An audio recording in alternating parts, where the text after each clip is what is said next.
କାଲି ରାତିରେ କୌଣସି କାରଣରୁ ମୋ ପୁଅକୁ ବହୁତ ବାଡ଼େଇଥିଲି। ଭାରି ଦୁଃଖ ଲାଗିଲା। ରାତି ସାରା ଭାବୁଛି କାହିଁକି ବାଡ଼େଇଲି। ସବୁବେଳେ ବାଡ଼ାଏ, ସବୁବେଳେ ଦୁଃଖ ଲାଗେ, ହେଲେ କ'ଣ କରିବି, ଭୁଲ କଲା ମାନେ ତ ମାଡ଼।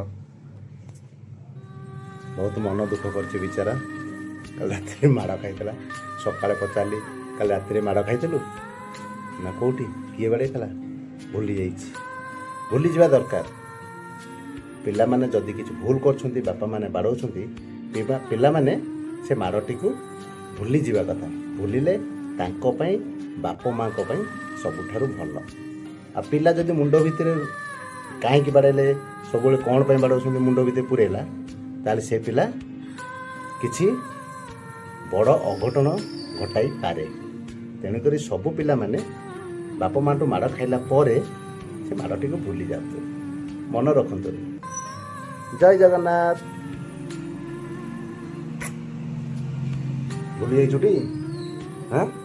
ରାଗିନୁ ତ ମୋ ଉପରେ?